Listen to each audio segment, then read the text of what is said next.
There is no shortage of amazing people in Pittsburgh, people who give back to their communities, people who sacrifice so that others may thrive. And there are, of course, stories of survival. One of those stories is the inspiration behind Pittsburgh Magazine's Pittsburgher of the Year. Here to explain is Brian Hyslop, editor of Pittsburgh Magazine. Good morning to you. Good morning. Good morning. So this is something you guys do every year. Right. How do you choose one person or organization? I know last year was the Penguins, right? Right. So how do you do that? How do you narrow it down? It's actually a really hard process. This is my first year doing it. So we all got together, tossed out a bunch of names of people who had done a lot in the city this year, and then this Kelly Frey's name kind of bubbled up to the top of the list. Yeah, and tell us why you chose her. Well, I'm sure you know, like people who live in the public eye are under a lot of scrutiny, and Kelly has had like a lot of challenges going on in her life, but somehow she's managed to do it with a way that's full of grace and poise and being very open and honest about what she is. And so it was just such an inspirational story that we thought that Pittsburghers could get a lot from her story, and so that's why we chose her. Yeah, and she's currently battling cancer. Yeah, breast cancer. Yeah. Breast cancer, and we wish her the best of luck in her battle. I know that she is doing very well and continues to appear on the air. So. Yeah. She's great, and it's been really inspirational how she's helped other people going through the same thing too.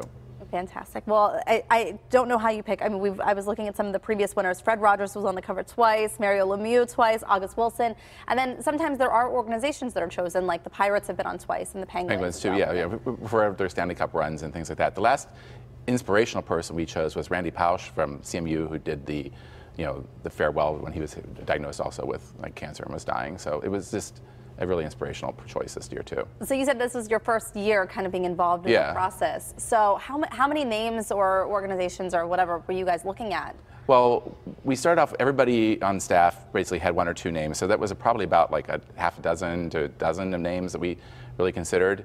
And then we kind of debated them, talked about the people, narrowed the list down to others. And then we kind of went around and had everybody like give their argument of why they thought their person should be chosen. And it was just like one of those convincing the group and swaying the opinions. Yeah, well, fantastic. I'm sure that a lot of people are interested. So what's next for Pittsburgh Magazine in 2018? What are you guys going to be doing? Yeah, I mean, it's really exciting. I've been at the magazine since August, but I really kind of kicking off a lot of the changes I wanted to see happening in January's issue.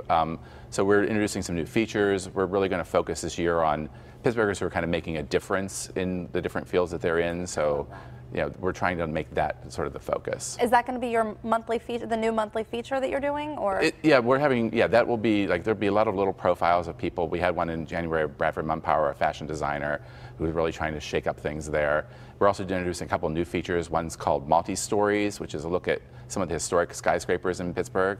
We start that with a look at the Arrett Building, which is founded by the Bathtub King of Pittsburgh, which is really a fascinating, humorous story about this guy who kind of was behind American Standard, the company there, and just built this building as a monument to his personality.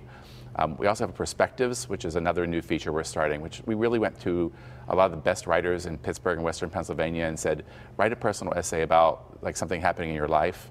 And Lori Jacala kicks it off with a really touching story about her and her daughter and how they relate as a mother and daughter, and and the emotions behind that. It's a really moving story. It's interesting that you said in 2018 you guys were going to start right off by doing these kind of features on people that are doing good things in the city. When Pittsburgher of the Year is really all about that. So. Right. Yeah. It was like the impetus to kind of look at those people and say, who else is fitting into this mold. And are you fine? I mean, really, we know this if you live here, that there really are a lot of people that are doing good things. Right, there are. And it's funny, the list of people that we're going to look at throughout the course of the year is really long. And we're trying to find people who are a little bit below the radar, but are really starting to impact the city and making a difference in how we live and what we do. And it's a fascinating group of people. Pittsburghers are no shortage of wonderful people. I may know a few people. Can you nominate someone? You can tell me anybody you want. Okay, good. I wasn't sure if there was a process. Know somebody if they want to nominate. Yeah, definitely. I'm always like taking phone calls and listening to new ideas. So that's great. Okay, good stuff. All right, well, thanks for joining us this morning. And you can check out all the fun things in store for Pittsburgh Magazine in 2018 by picking up a copy of their latest issue, or you can visit their website. We'll have a link posted for you at kdka.com/PTL.